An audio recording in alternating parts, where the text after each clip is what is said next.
talking to Kimberly Morin from New Hampshire, politicalbuzz.com. You may have heard her on Gerard at Large. You may have heard her on a number of different places, and I hope you've read her on GraniteRock.com.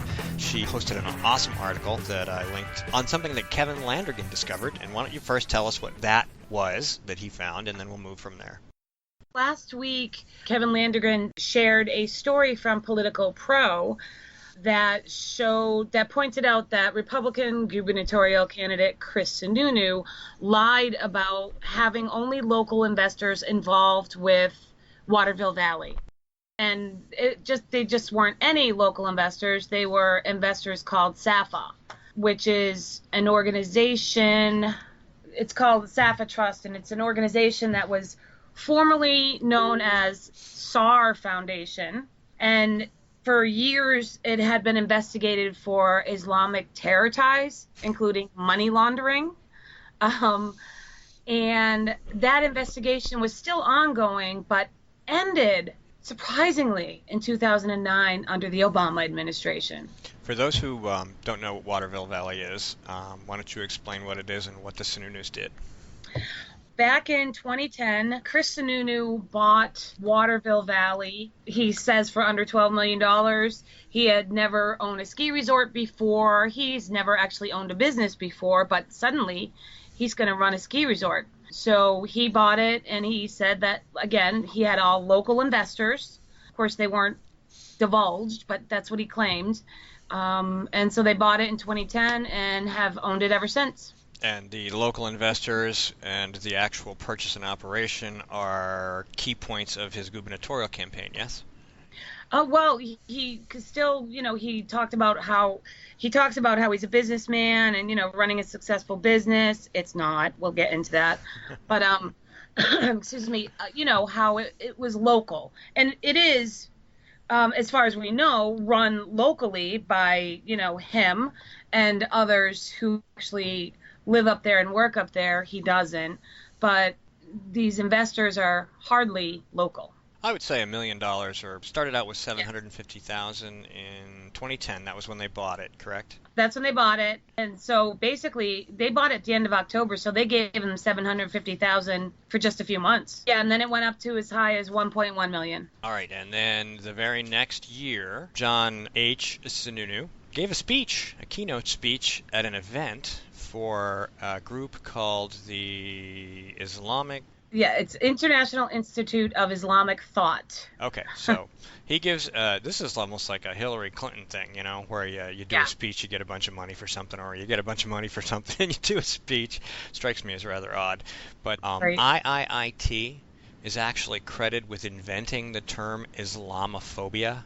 Yeah, and isn't it just the words Islamic thought? It rings of pushing, not trying to get people to understand Islam, but more like pushing Islamic thought is my first impression. And the thing is, they apparently have ties to the extremist Saudi Wahhabi movement, which is the Islamic extremism version of Islam that the Saudis have pushed out all across the Middle East, which is what we're seeing now. They've done this a long time ago because, Islam was in the Middle East were, mostly peaceful for a long time.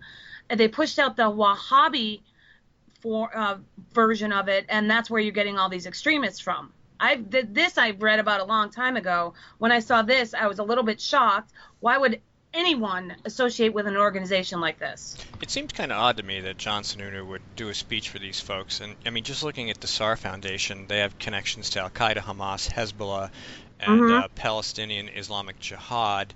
If you look at the IIIT, they have connections to all sorts of bad people, the Muslim Brotherhood, everybody associated with the Muslim Brotherhood, and all these other organizations. Now, how does a former... Well, maybe you don't know the answer, maybe you can guess.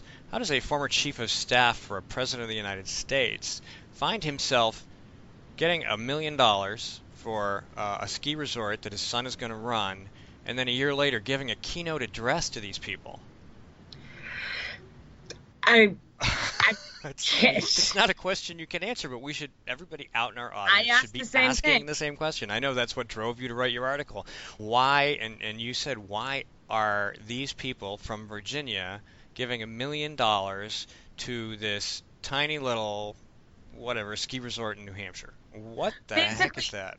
Basically, well, that's the question. Why is this? It's an Islamic charity. It's set up as a 501 or one of the C's, which is why they have a Form 990, which is how someone discovered that they were even investing in Waterville Valley. Why would they give money, especially that much money, to this little hole-in-the-wall ski resort that needs a ton of work to be even upgraded, to even compete with Loon Mountain, which isn't that far away, who upgrades constantly? Why would they do that? They give money to the IIIT. They give money to these organizations that they want to, for educational purposes, etc. So it's still not explained why they would do it, other than that they're friends with John Sununu. How they're friends with John Sununu, I can't tell you. Must be good friends, though. Yeah, pretty damn good friends to be giving that kind of money away.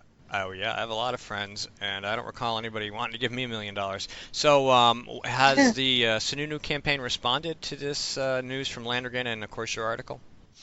Oh, yeah, they made some claims, like people even first of all, they don't admit that they lie. I mean, they don't even bring up the fact that he lied.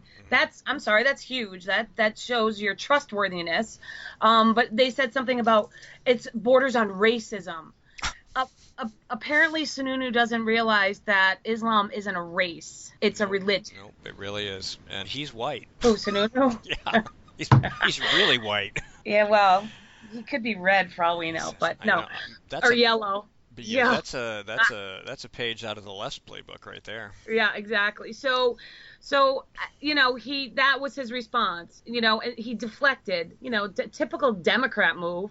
Bring up something bad to say about this. The people that are reporting on you people. You racist, you, for daring to expose that I'm a lying liar. How dare you? Is basically what it boiled down to. He didn't really explain it, didn't say much about it, just kind of, let's move along. So what's your next step on this story? Well, it's not even just that part. There's other stuff in it. He's been lying about Waterville Valley this whole time. It's not a successful business. He hasn't done anything to improve it, except, suddenly, yesterday, after these stories came out, he announced that he's going to finally do improvements. Isn't that ironic? That is, somebody should let his investors know that in order to see progress on the money that they've plunked down on Waterville Valley, they need some crazy political blogger to write a story. Right? I mean, maybe that's what But yeah, I mean, he's done nothing to make the place better. People have been clamoring for a new slope for a long time. He made promises he was going to make one. He got approval because it's on federal land. He got approval to do it in 2013, and then apparently he didn't have the money. So instead of putting the brand spanking new quad lift he was going to put in, he's taking a lift from 1985. It's already taken down. He's going to use that lift on the new ski slope instead of buying a brand new lift. Maybe he needs to call SAR up or the IIIT and see if they can loan him another $1 million or $2 million.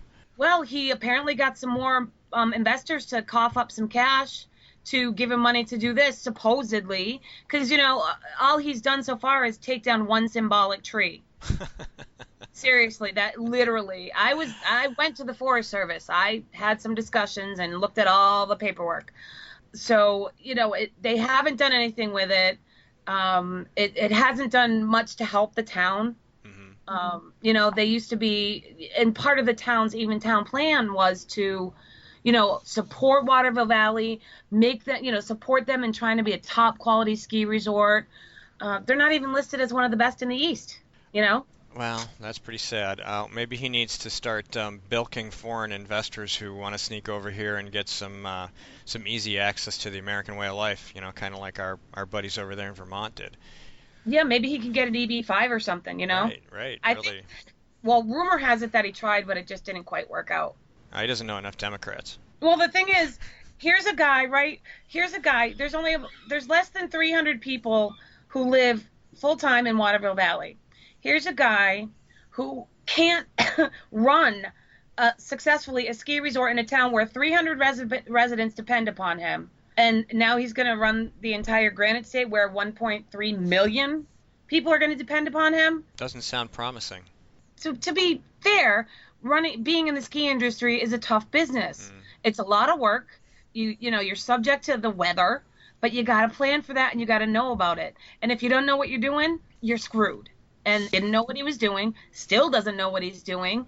So he's screwed, but let's not let him screw the entire state. All right, good point. We'll close on that. Thank you very much for taking some time to talk to us. Awesome. Thanks, Steve. All right, thank you. We'll see you. Bye-bye. Bye-bye.